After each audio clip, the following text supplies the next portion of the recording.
What if the reason you can't think clearly has nothing to do with how smart you are? What if overthinking isn't a thinking problem at all? It's a problem of trying to think about thinking while you're already thinking. The brain doesn't work like a library where you can pull out any book at will and examine it carefully.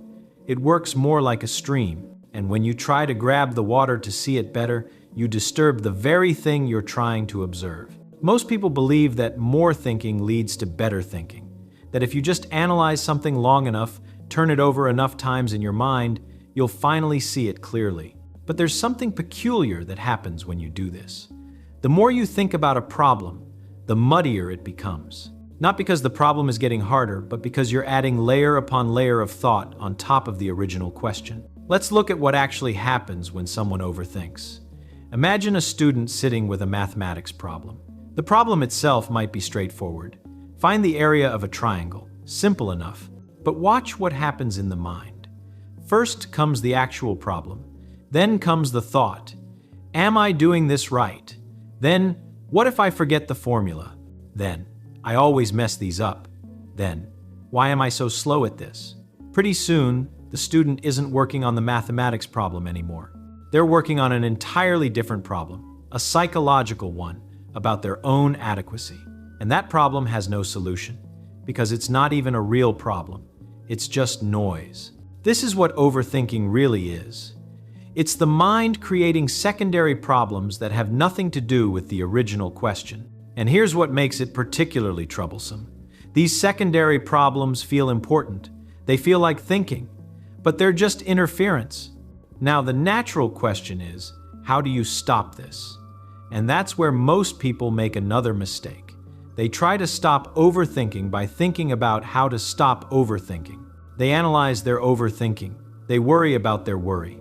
And now they've created a third layer of problems on top of the second layer, which was already on top of the first layer. It's like trying to smooth out wrinkles in a bedsheet by crumpling it up more. So what's the alternative? The first principle is surprisingly simple. Separate the question from the questioning. When you look at any problem, whether it's mathematical, practical, or personal, there's the actual problem, and then there's everything you're adding to it. Most of the mental suffering comes from that second part. The actual problem of, how do I solve this equation, is clean. The added parts, what does it mean if I can't? Why is this so hard for me? What will happen if I fail? Those are the parts that create the tangle. Think about what happens when you read a difficult passage in a book. The passage itself has a certain meaning, but as you read, your mind starts generating commentary. This is confusing.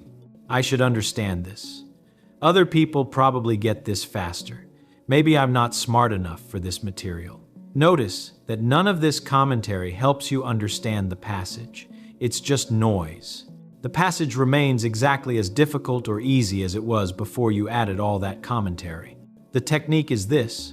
When you notice the commentary starting, you don't fight it. You don't try to stop it. You simply see it for what it is. Commentary, not content. It's like watching credits roll at the end of a film. You don't have to do anything with them. You just let them pass. Here's the second principle. The brain clears itself when you give it something real to do. Overthinking happens in a vacuum. When your mind has nothing concrete to work on, it starts working on itself, and that's when you get these endless loops of thought about thought about thought.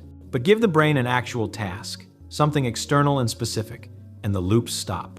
Picture a person lying awake at night, thinking about a conversation they had earlier. Round and round it goes. Did I say the wrong thing? What did they really mean? How should I have responded? This can go on for hours. But now imagine that same person gets up, takes out a piece of paper, and writes down exactly what was said and exactly what they wish they'd said. Suddenly, the thinking becomes productive. It has a direction. It's not overthinking anymore, it's just thinking. The key is specificity. Vague problems generate vague thinking, which generates more vague thinking endlessly. But concrete problems generate concrete thinking, which leads to concrete solutions or concrete conclusions. Even if the conclusion is, I don't know, that's concrete. You can work with that. The third principle is about time and patience. The brain solves problems at its own pace, not at the pace you demand of it. When you try to force understanding, you create pressure. And under pressure, the mind tightens up. It's like trying to remember someone's name at a party. The harder you try, the more it slips away. But the moment you stop trying and move on to something else, the name appears. This doesn't mean being lazy. It means understanding how insight actually works. You can study a problem intensely for an hour, put it aside, and find that the solution appears later while you're doing something completely unrelated, washing dishes, walking, or just staring out a window. This isn't magic. The brain continues working on problems in the background, beneath conscious awareness. But it can only do this when you're not constantly interrupting it with demands for immediate answers. Many students make this mistake. They study for an exam, and when they can't immediately recall something, they panic. They try harder, which creates more panic, which makes recall even harder.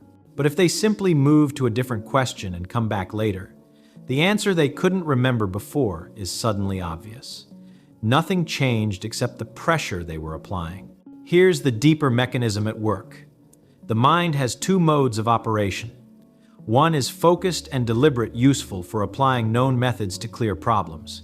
The other is diffuse and associative, useful for making connections, seeing patterns, and finding new approaches.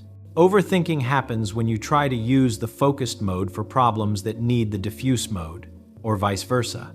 Think of it like vision. When you look directly at something in dim light, it's hard to see. But if you look slightly to the side, letting your peripheral vision catch it, suddenly it's clear. That's because the center of your eye works differently than the periphery. They're built for different tasks. The mind works the same way. Sometimes the direct approach makes things harder to see. You need to look sideways at them. This explains why solutions often come when you're not trying. When you stop the focused effort, the diffuse mode takes over. It's been working all along, but the focused mode was drowning it out, like trying to hear a quiet conversation while shouting. So how do you use this? When you're stuck on something, genuinely stuck, the answer isn't to think harder.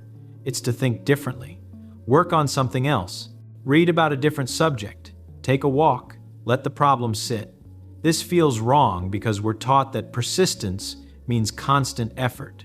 But real persistence means knowing when to back off and let the deeper processes do their work. Now, let's apply this to some real situations. Suppose you're writing something, an essay, a letter, a report. You write a paragraph, and then you stop. It doesn't sound right, so you rewrite it. Still not right. You rewrite it again. After an hour, you have 6 versions, each slightly different, and you can't tell which is better anymore. This is overthinking in action. What's happening? You've lost the original sense of what you wanted to say. Each rewrite moves a little further from that original intention, and now you're comparing versions without any reference point. The solution isn't to analyze them more carefully. The solution is to step away completely. Go do something else for an hour or a day. When you come back, you'll immediately see which version is clearest, or you'll see that none of them captured what you meant, and you'll write a new version that does. Or consider decision-making. Someone offers you a job, and you need to decide. You make a list of pros and cons. The list is balanced good points on both sides, so you think about it more. You add more items to the list. You weight them differently. You ask friends. You lie awake thinking about it. And the more you think, the less certain you become. This happens because you're trying to reach certainty through analysis alone. But some decisions can't be analyzed into certainty. At some point, you have to recognize that you've gathered the available information, and now you simply need to choose. The overthinking isn't helping you decide. It's just postponing the decision while creating the illusion that you're making progress. Here's a useful technique. Set a specific time limit for deliberation. Give yourself 3 days to think about it. Really think, gather information, consider the angles, but when those 3 days are up, you decide. No more analysis. This forces you to distinguish between productive thinking and wheel spinning. Or take personal worries. Someone says something that bothers you. Maybe a criticism, maybe just an offhand comment. And you replay it in your mind. What did they mean? Were they attacking you? Should you say something back? What would you say? How would they respond? You're running through entire imaginary conversations, entire scenarios that haven't happened and probably never will. The problem isn't that you're thinking about it. The problem is that you're thinking in circles. There's no new information coming in, you're just recombining the same elements over and over. And each recombination feels slightly different, which tricks you into believing you're making progress, but you're not. You're just stirring the pot. The way out is to recognize this for what it is. Rehearsal without performance. You're practicing something that doesn't need practice. The real conversation, if it happens, won't go the way you're imagining anyway. All this mental rehearsal is just burning energy. What helps? Do something physical. Write the thoughts down and be done with them. Or better yet, do something completely unrelated that requires attention. Fix something, build something, read something challenging. The key is to engage the mind with something that has resistance, something that pushes back, that breaks the loop. Here's what all of this comes down to. Clarity doesn't come from more thinking, it comes from better thinking. And better thinking isn't about quantity or intensity. It's about knowing what kind of thinking serves you and what kind just spins in place. The mind is a remarkable instrument, but like any instrument, it can be used well or poorly. A violin in skilled hands produces music. In unskilled hands, it produces noise. The violin hasn't changed, only the way it's being used. Your mind works the same way. Overthinking is just the noise that happens when you're using the instrument incorrectly. The great liberation is realizing you don't need to control every thought. You don't need to solve every uncertainty. You don't need to know everything before you act. Most of the questions that keep you awake at night aren't real questions. They're just the mind running its commentary program because it has nothing better to do. Give it something better to do. Focus on what's concrete. What do you actually need to figure out? What information do you lack? What step comes next? These are real questions with real answers. Everything else, all the what-ifs, the self-doubt, the imaginary conversations, the endless analysis that's just static. And here's the strange thing. When you stop overthinking, you don't think less. You think better. You think more clearly. Ideas come easier. Solutions appear faster. Not because you're trying harder, but because you're getting out of your own way. The brain knows how to solve problems. It's been doing it long before you learn to second-guess it. Trust it to work. Give it real problems to chew on. Let it move at its own pace. And when it starts spinning its wheels, when you catch yourself in that familiar loop of thought about thought, just notice it. Don't fight it. Just see it for what it is, the mind's way of saying it has nothing productive to do right now. Then give it something productive, or give it nothing at all. Both work better than fighting with your own thoughts.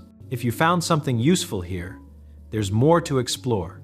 But don't explore it by thinking about what you learned. Explore it by using it. Pick one thing, just one, and try it the next time you catch yourself overthinking. That's all.